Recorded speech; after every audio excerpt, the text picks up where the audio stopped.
संगीताचा उगम आपण म्हणू तर साधारण 13व्या शतकात जेव्हा अभंग लिहिले गेले किंवा छोटे छोटे 4 ओळी लिहिल्या गेल्या संत ज्ञानेश्वरांनी, नामदेवांनी, तर त्याचं कुठेतरी एक रिफ्लेक्शन म्हणू ते एवढी वर्ष झाले तरी अजूनही संगीतावर आहे. तर त्याबद्दल, त्याच्यात अभ्यासाबद्दल तू काय सांगशील? म्हणजे मला नेहमीच मी अचंबित होते ह्या विचारांनी की आपल्याकडे काय समृद्ध सगळ्या गोष्टी आहेत आणि किती गोष्टी त्याच्यात एक्सप्लोर करू तितक्या कमी आहेत. म्हणजे जसं आपण अजून अभ्यासात जातो तसं आपल्याला लक्षात येतं की अरे अजून आहे ह्याच्यात, अजून हे आहे, अजून हे आहे, आपलं हे वाचायचंच राहिलंय, हे गायचंच राहिलंय. सो इतकं आपल्या पूर्वसुरींनी काम करून ठेवले आहे. आपण मराठी माणूस इतका आपण म्हणजे आपलं भाग्य आहे की ह्या सगळ्या गोष्टी आपल्याला आपली संस्कृती आहे, आपण त्याच्यात वाढलोय. जे बाकीच्यांना परदेशात आपण म्हणतो ना की एवढीशी गोष्ट ते एवढी करून दाखवतात, पण आपल्याकडे एवढं आहे की ते किती आत्मसात करायचं आपण कमी पडतो खरं तर. सो भाषेचं तू म्हणलीस तर मराठी भाषा, त्यातले विविध प्रकार, गायनातले प्रकार म्हणजे भावगीतं आहेत, भक्तिगीतं आहेत, लोकगीतात तर म्हणजे अमर्याद सगळं ठेवाच आहे तो आपला.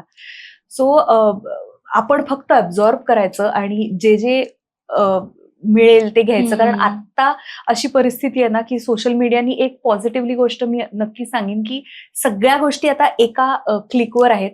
तुम्ही फक्त ते घेण्याची तयारी पाहिजे. बरोबर. माझे आई वडील हे संगीत रंगभूमीवरचे गायक अभिनेते आहेत, त्यामुळे लहानपणापासून एक अभिजात संगीत आणि अभिजात भाषेचं मला त्यांच्याकडनं खूप ज्ञान मिळालं. म्हणजे मी लहानपणी कुठलंही लहान मूल काय चिंटू चाळतं म्हणा किंवा चंपक किंवा हे बालसाहित्य तर मी वाचलंच, पण त्याच्या बरोबरीने मी कृष्णाजी प्रभाकर खाडीलकरांसारखे नाटककार किंवा ते असतील गोविंद बल्लाळ देवल, ह्या सगळ्या मोठमोठ्या नाटककारांची नाटकं, त्याची पुस्तकं आमच्याकडे घरी होती.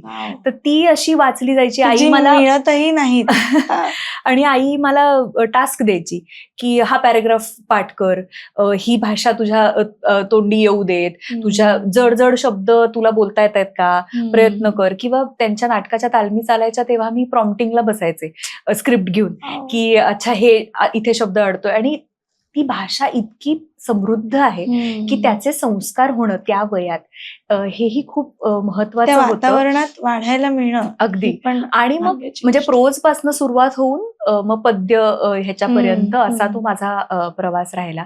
आणि पुढे जाऊन मी BA संस्कृत केलं आणि MA मराठी केलं, ज्या निमित्ताने मला अनेक गोष्टी वाचायला मिळाल्या. मला लहानपणापासून वाचनाची खूप आवड आहे आणि म्हणजे मी पुस्तकी किडा होते. आता दुर्दैवानी म्हणजे मला असं स्वतःचाच राग येतो की सोशल मीडियामुळे आपण इतके त्या फोनमध्ये वाचतो, पुस्तक वाचण्यापेक्षा फोनमध्ये वाचतो, पण तो कनेक्ट कुठेतरी आता मिस होत चाललाय. पुस्तकाचा स्पर्श आपला मिस होतोय.